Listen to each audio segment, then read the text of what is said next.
on aurait pu aller voir cette piste dans les 48 heures du meurtre. Alors, on aurait su s'il était coupable ou pas à ce moment-là, mais ça aurait peut-être évité tout ce cauchemar qu'on a connu.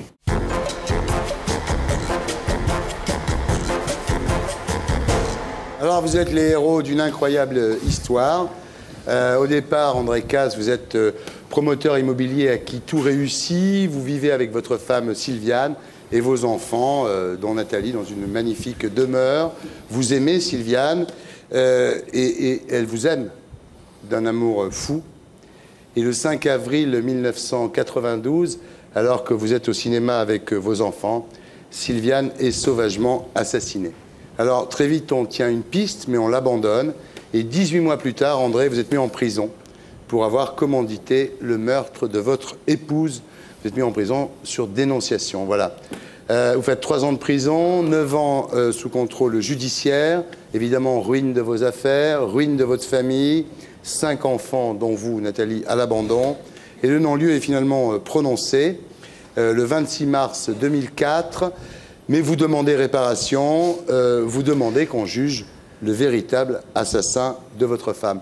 Alors, tout ceci, vous le racontez dans un livre qui est publié chez Michel Lafon, qui s'appelle « Pas de pitié pour les innocents ». Voilà. Alors, on va reprendre l'affaire dès le début, on va voir ce qui vous est arrivé.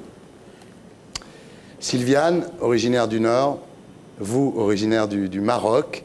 Votre famille vient en France à la fin du protectorat français, en 1958.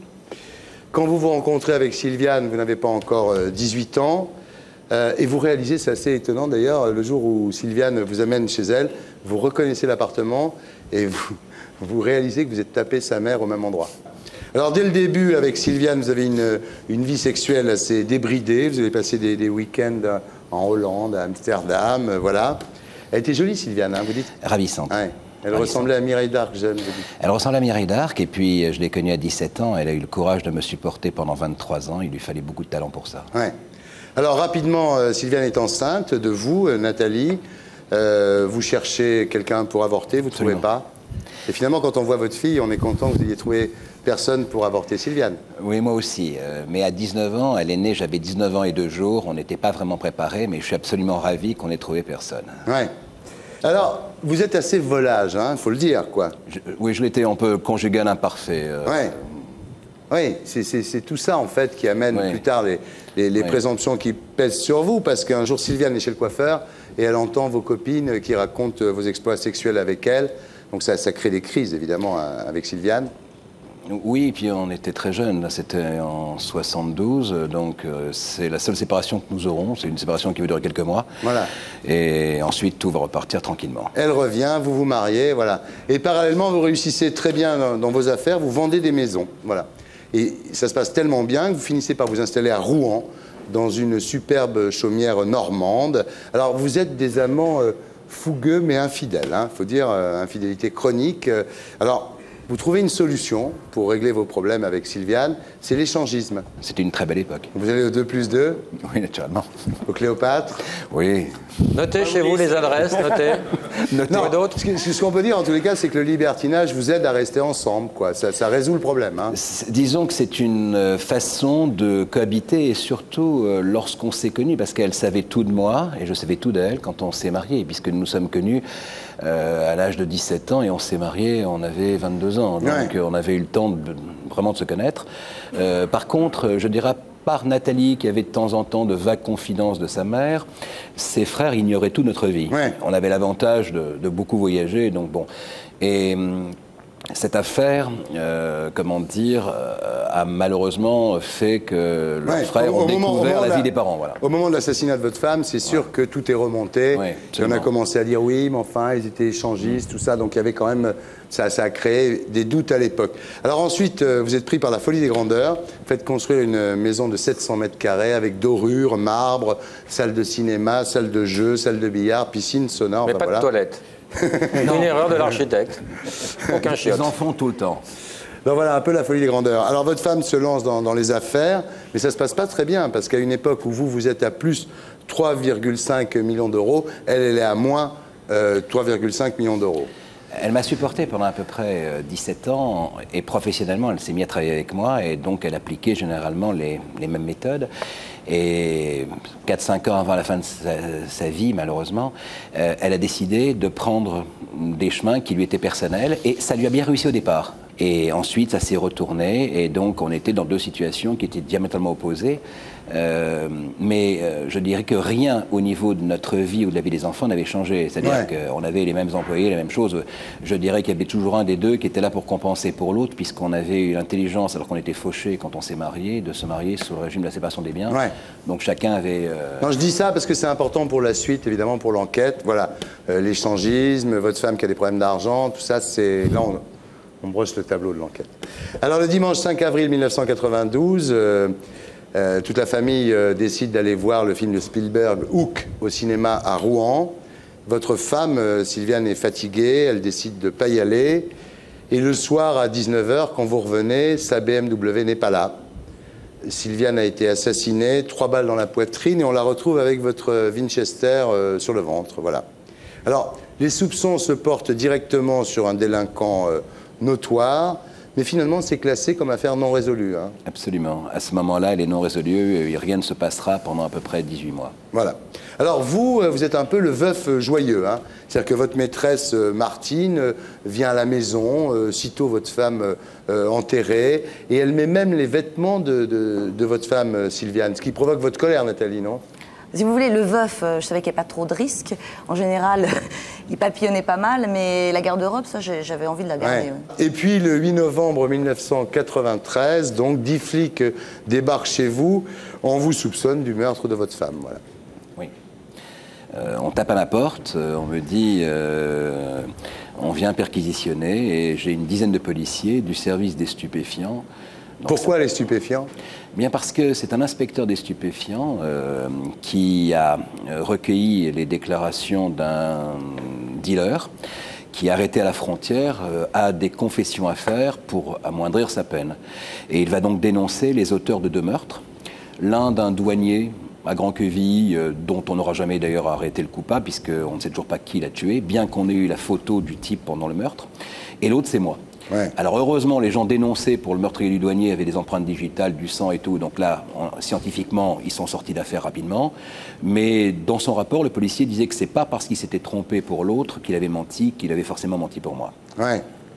Alors, quand les flics débarquent à la maison et arrêtent votre père pour le meurtre de votre mère, vous réagissez comment, vous, Nathalie ? À cette époque, j'habitais à Paris.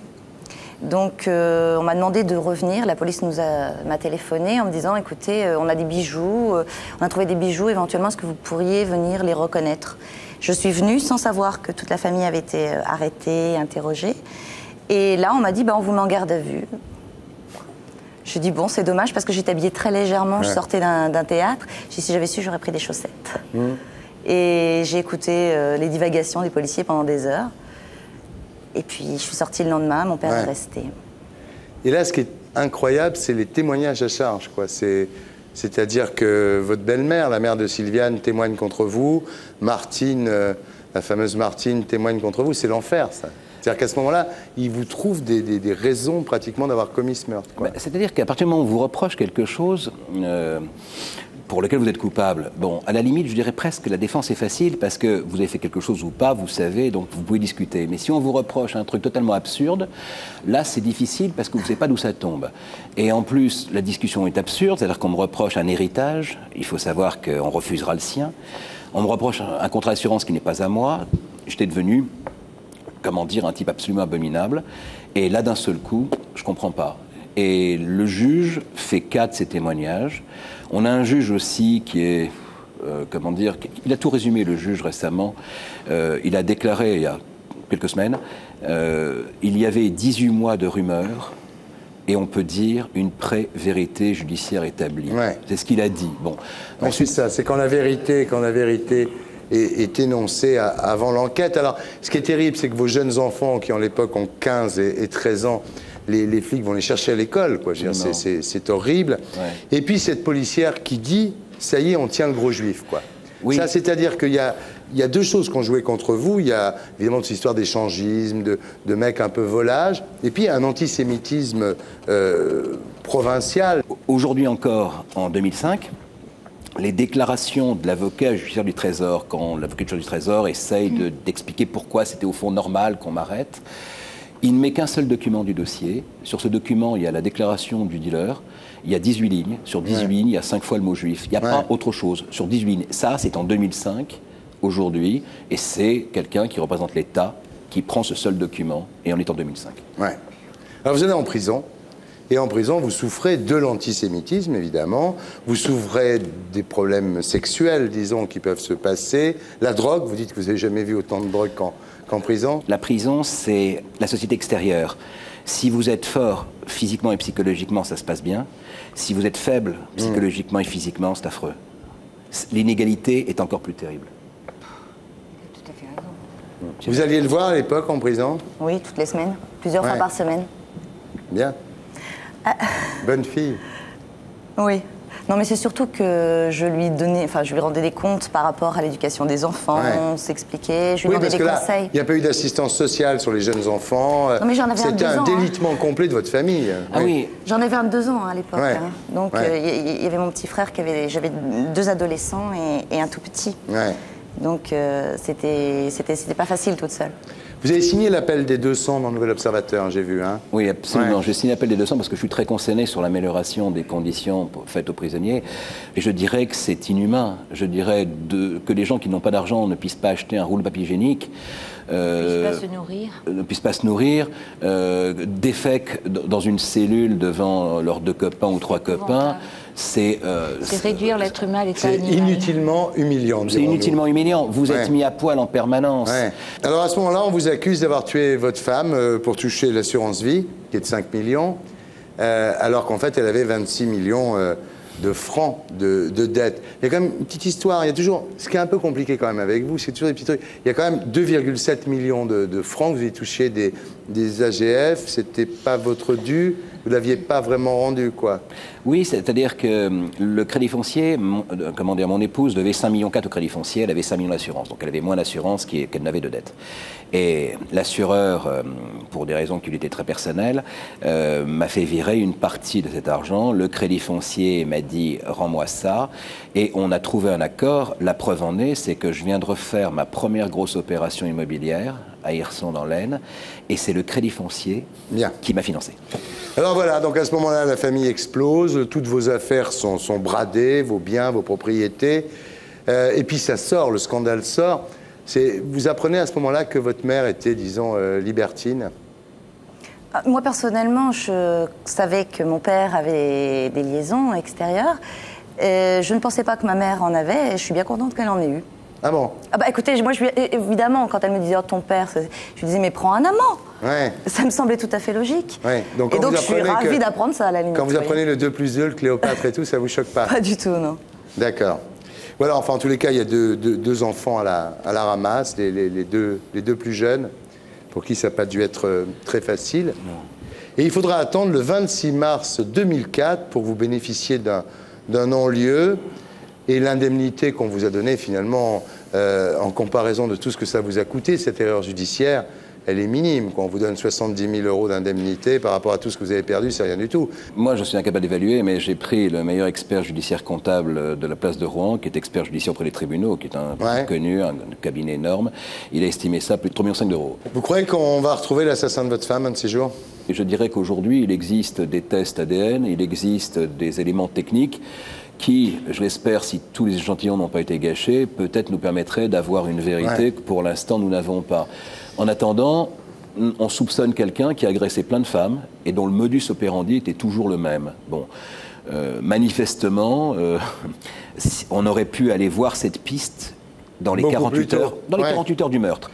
Alors, on aurait su s'il était coupable ou pas à ce moment-là, mais ça aurait peut-être évité tout ce cauchemar qu'on a connu. Moi, ce qui est grave dans cette affaire, c'est pas tellement moi, c'est surtout les enfants. Parce que moi, je suis né pauvre. Donc, je me suis fabriqué tout seul. Là, je recommence et ça refonctionne pas trop mal. Mais par contre, mes enfants, eux, sont nés comme des gosses de riches, avec tout ce que la vie offre.